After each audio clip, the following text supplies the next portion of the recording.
climate crisis is a complex issue. I think we can all agree on that.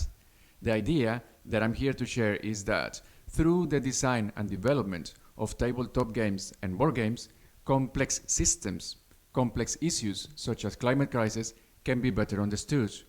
I will briefly explain the main concepts of a model I've designed and is currently being used in order to test this hypothesis.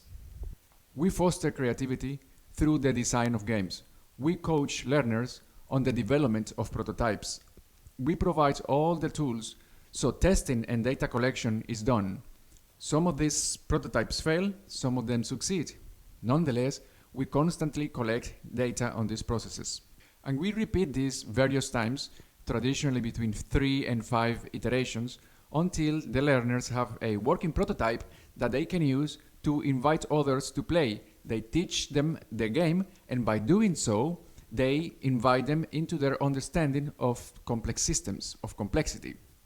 I believe this to be an incredibly useful and easy to implement framework that educators and trainers can use to allow learners to better understand complex issues, such as climate crisis, and along the way, learn valuable 21st century skills.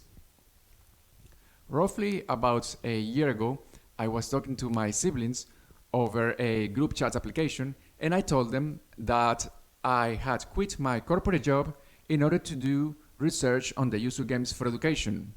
I was expecting that they would say something like, "Are you crazy? What about your salary?" Or something like, "How are you going to pay for that?" Instead, this is what they said. Okay, translating from Spanish and minus the profanities. And it is true, I haven't played many games in my life. The reasons are many. Nonetheless, I think the main reason for this is that I don't understand games. I don't understand the rules. Or putting this better, I don't understand game rules as they are traditionally explained to me. And what tends to happen is that I feel anxious, then I become afraid to look stupid in front of others, and as a result of this, I don't play games. Fear of complex rules is a known barrier of entry to the world of tabletop games and board games. Nonetheless, in my case, there was something else to consider. I was gifted with learning disabilities, and this has, among many other things, allowed me to understand firsthand two things. First, that nobody likes to feel stupid. And second, that if people don't understand your game, they simply will not play it, no matter how good the game may be. And Climate Crisis is a game we all need to play together if we hope to win it. But I didn't always react to games in this way. I remember the first board game that I played. Curiously, I saw it being built, and I even helped a little bit. My parents decided to create a copy of a game they loved. The game is Ludo, and this game is played on a square board, traditionally between 2 and 4 people, and at its core, it has a race mechanic, meaning that the first player to get to the end of the track wins the game, and it has a roll and move mechanic, meaning that pieces on the board move based on the roll of the dice. This would have been a really popular game before the advent of Eurogames.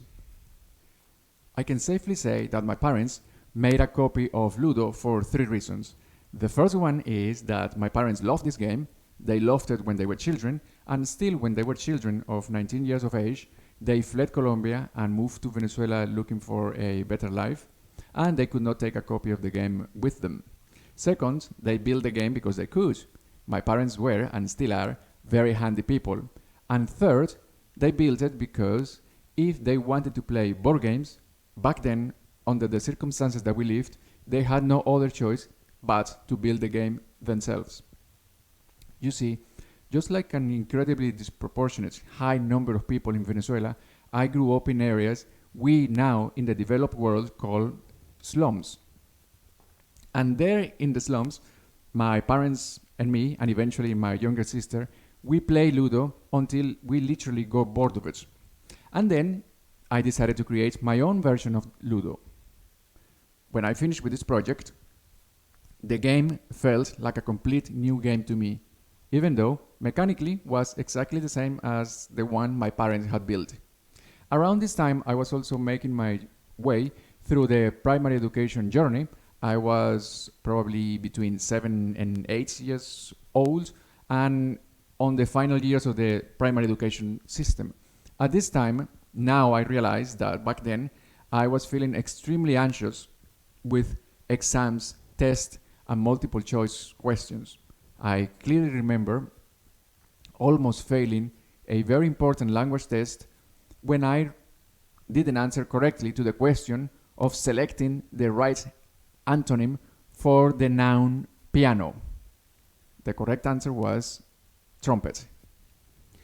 At this stage, if I could have, I would have quit the education system altogether. But thankfully, that wasn't a choice for me to make.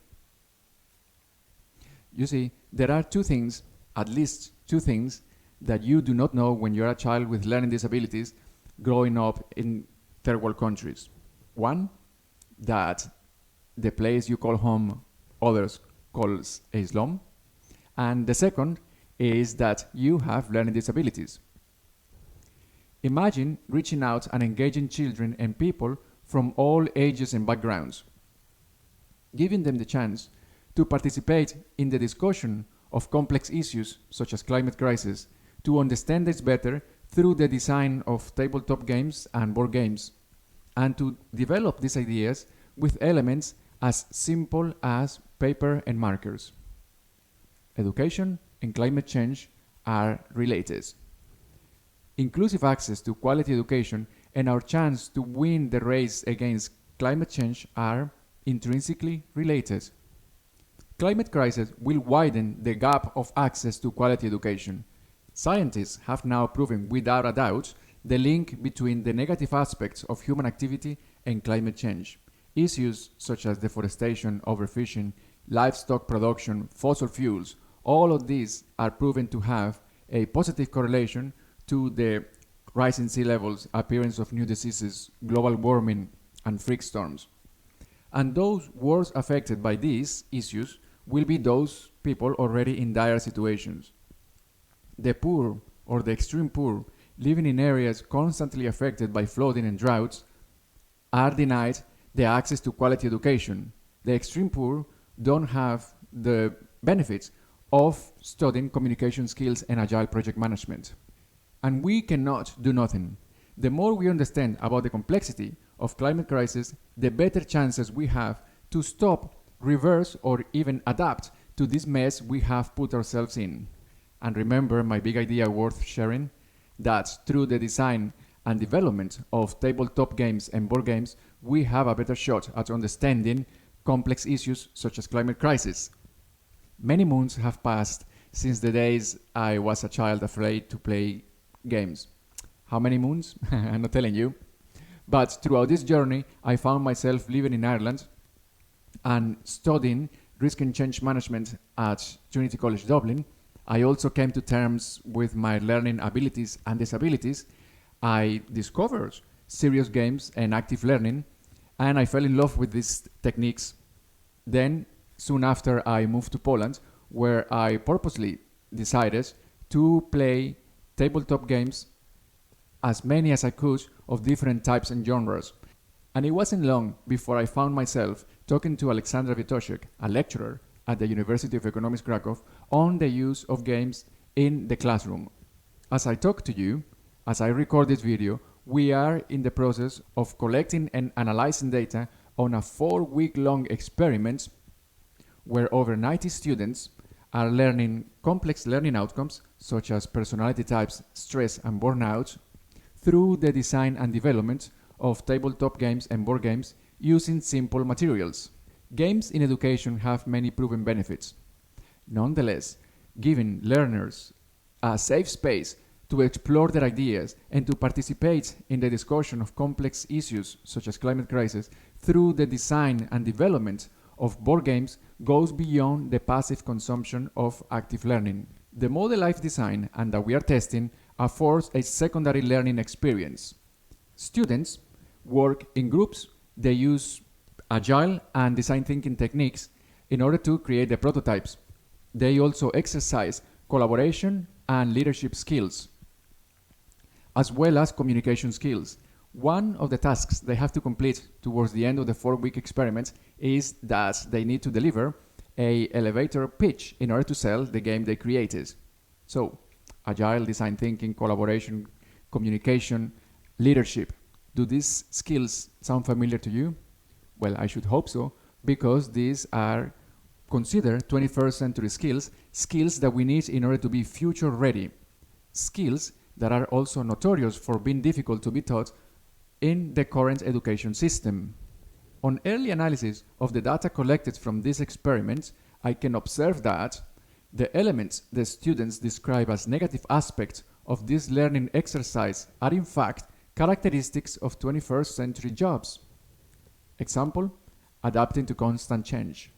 On the other hand, positive reactions relate to the opportunity to explore ideas and use their creativity to develop games.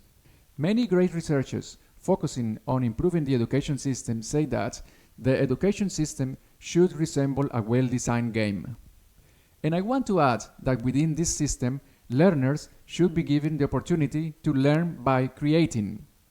Each prototype we create represents a path to victory, our own understanding of the complex issue we are trying to solve. Board game development and tabletop game development are tools that educators and trainers should use in order to ensure future-ready generations. While in some countries there are universities and colleges already teaching game development as subjects and sometimes even as careers, this is a small piece of the puzzle. Game design, I believe, should be used to teach in all learning settings. You too can join the growing number of people fighting climate crisis through quality education. You too can assist learners on creating prototypes of games that will teach them and teach others about complex issues such as climate crisis and how to solve it. Help us make this prototype a reality. Thank you very much.